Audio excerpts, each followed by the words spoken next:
Assalamualaikum warahmatullahi wabarakatuh. Begitu banyak dan juga beragam soal mitos di Indonesia.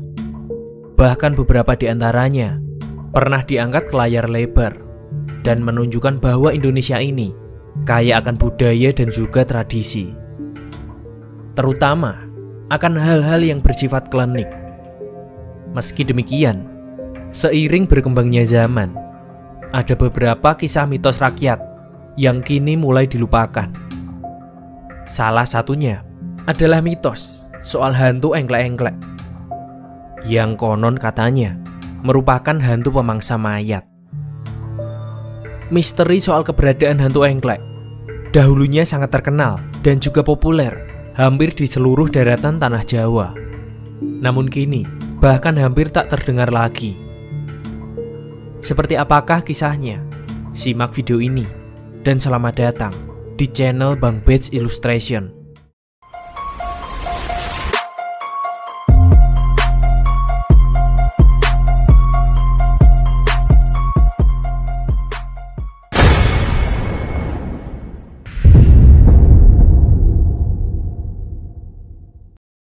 Apa yang akan kalian lakukan ketika saat sedang asik beraktivitas menonton televisi atau sedang bermain HP pada suatu malam?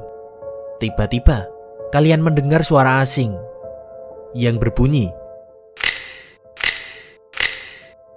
Suara itu hampir terdengar seperti ada orang yang memukulkan sesuatu ke batang pohon atau seolah sedang mematahkan beberapa dahan pohon. Padahal kalian yakin bahwa suara itu bukan berasal dari televisi atau handphone yang sedang kamu gunakan. Suara itu berasal dari luar rumah kamu. Suara yang jauh, namun anehnya terdengar sangat dekat karena sunyinya malam hari. Pikiran kalian melayang curing, bertanya-tanya tentang siapa gerangan yang membuat bunyi-bunyi misterius di malam yang hening. Apabila kalian mengalami hal itu, ada kemungkinan suara tersebut berasal dari maling, atau bahkan yang cukup menyeramkan, yaitu salah satu makhluk alam gaib yang bernama engklek-engklek yang kala itu sedang berkeliaran. Suara yang menyeruak di antara hening sepinya malam dipercaya masyarakat Jawa sebagai tanda pasti bahwa makhluk ini sudah dekat, kata beberapa masyarakat Jawa di daerah pedesaan. Makhluk mitos Jawa yang dikenal sebagai pemangsa mayat. Cerita misteri makhluk ini agaknya sudah tergeser oleh semakin banyaknya penduduk. Jadi jangan kaget bila di daerah urban dan juga perkotaan mungkin jarang orang yang mengetahuinya. Namun di daerah-daerah Jawa yang masih agak terpencil, cerita ini masih cukup kental dan juga dipercayai oleh masyarakat. Dalam kehidupan masyarakat Jawa, sebenarnya sosok makhluk astral ini sudah sangat terkenal. Namun karena zaman yang semakin maju, legenda makhluk yang satu ini mulai sirna dari kehidupan.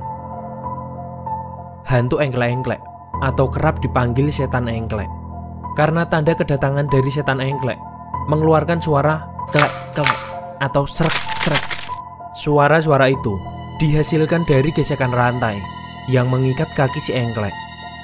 Kedatangannya biasanya diawali dengan aroma bau yang tidak sedap. Perwujudan dari makhluk ini sering dijelaskan mirip sosok tinggi kurus dengan wajah yang menyeramkan. Dan biasanya sosok ini nampak berkeliaran di tanah perkuburan sembari memanggul buntelan putih besar di bahunya.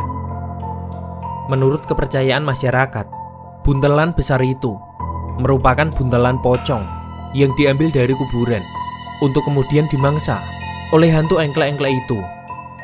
Konon katanya, makhluk ini merupakan gambaran dari iblis, yaitu iblis tukang siksa para jenazah yang ditolak dari bumi. Iblis itu diikat oleh rantai sebagai bentuk belenggu dari raja iblis yang memerintahnya. Hantu engklek sering dikaitkan dengan hantu penyantap jenazah. Ia juga sering disebut-sebut sebagai dalang utama dari kejadian-kejadian hilangnya jenazah dari kuburan. Beberapa dari kasus tersebut biasanya terdapat sebuah lubang besar dari kuburan, seperti ada seseorang yang menggali kuburan itu Itulah penyebabnya dahulu banyak masyarakat yang menjaga sambil memberikan doa di kuburan yang baru selama 1 minggu atau bahkan bisa sebulan lamanya. Orang-orang tua juga banyak bercerita bahwa bila ada masyarakat yang meninggal di malam-malam tertentu, maka warga akan memberlakukan jam jaga malam di sekitar perkuburan untuk menjaga agar hantu engklek-engklek tidak datang dan mengambil mayat itu untuk dimangsa. Menurut ceritanya, ketika setan engklek sudah berhasil menyantap sebuah jenazah, ia akan berkeliling ke seluruh kampung terdekat. Entah mitosnya untuk apa. Ada yang beranggapan bahwa sosok itu hanya ingin memamerkan soal kekejamannya. Ada juga yang menilai bahwa si engklek akan mengembalikan jenazah ke rumah asalnya. Tidak ada yang mengetahui apakah makhluk legendaris ini merupakan sosok monster atau satu dari sekian banyaknya misteri alam gaib di dunia ini. Bahkan ada pula yang berpendapat bahwa sebenarnya makhluk ini merupakan perwujudan dari orang yang mempraktikkan ilmu hitam.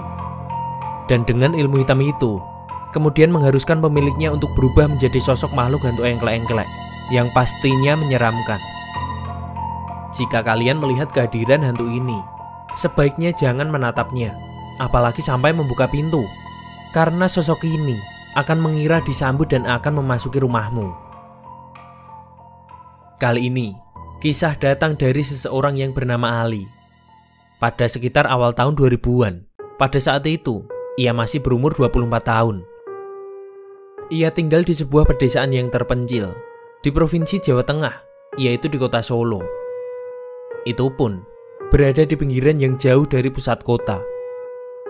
Tempat ia tinggal pada saat itu seperti pedesaan biasanya.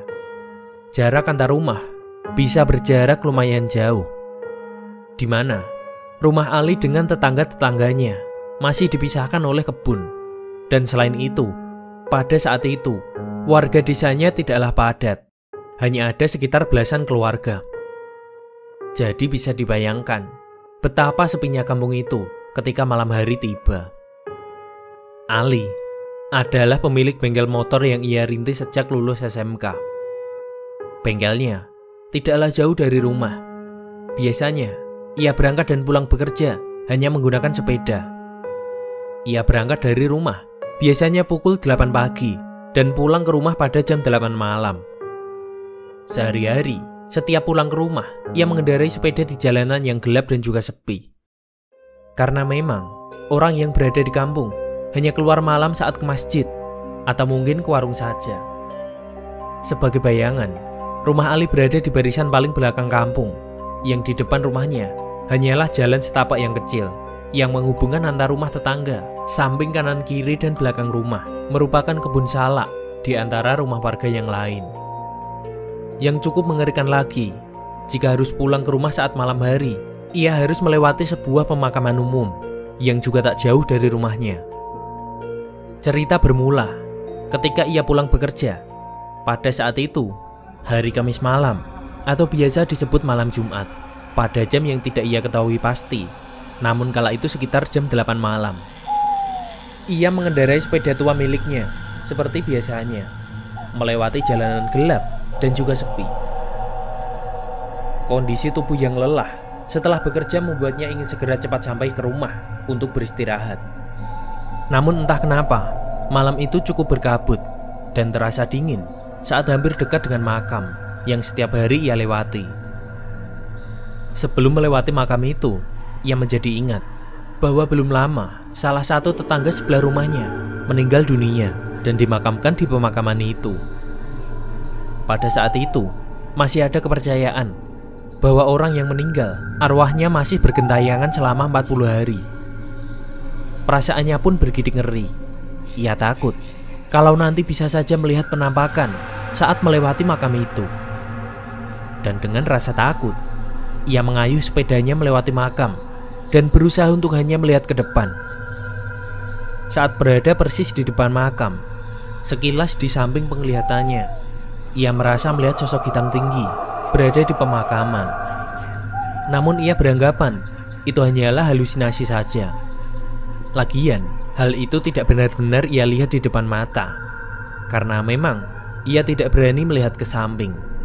Mungkin hanya tanaman, ucapnya dalam hati. Ali merasa sangat lega ketika ia sudah sampai di rumah. Walaupun masih ada sedikit rasa was-was, ia pun mengalihkan perhatiannya dan ingin langsung tidur di kamarnya. Ia tidur dengan pulas malam itu. Namun pada jam 1 malam, ia merasa mendengar suara lirih dari kejauhan. Sekilas seperti benda diseret di jalan. Tetapi yang membuatnya ngeri, suara tersebut semakin mendekat, seolah berjalan melewati rumahnya. Dengan rasa takut, ia memberanikan diri membuka gorden kamarnya untuk mengintip keluar. Terkejut setengah mati, badannya terasa kaku. Samar-samar, ia melihat sosok kurus tinggi membawa sebuah bungkusan di pundaknya. Bentuknya seperti mayat. Kakinya terikat dengan rantai. Seketika, bau yang menyengat menyeruak masuk terhisap ke dalam hidungnya. Seperti bau bangkai yang bercampur dengan wangi melati. Ali gemetaran dan juga bertanya-tanya, sosok apakah yang dilihatnya kala itu? Malam-malam membawa mayat. Ia terpaku dan tak dapat mengalihkan pandangannya. Dilihatnya, sosok itu memiliki rambut yang panjang, mukanya hancur, dan matanya yang lebar tiba-tiba melihat ke arah jendelanya. Kakinya seketika lemas. Ia terduduk dan segera menutup gordennya dan segera kembali ke tempat tidurnya. Kemudian menutup diri dengan selimut sembari berharap tidak ada apa-apa. Suara tersebut terdengar kian menjauh. Ia masih ketakutan hingga ia tidak bisa tidur sampai pagi hari. Dikarena syok, Ali tidak bekerja pada hari itu dan memberitahu kepada tetangganya apa yang dilihatnya pada malam itu. Dan benar saja, tetangga samping rumahnya juga mengatakan hal yang sama. Ia mendengar suara itu, namun tidak berani membukanya. Itu dia, kisah seram mengenai hantu engklek-engklek yang cukup terkenal di pedesaan pada zaman dahulu. Jika kamu mendapatkan sebuah tanda kehadiran dari makhluk ini, sebaiknya kamu jangan menatapnya, apalagi sampai membuka pintu, karena sosok ini mungkin saja akan masuk ke dalam rumahmu. Sekian dari Bang Bets. Wassalamualaikum warahmatullahi wabarakatuh.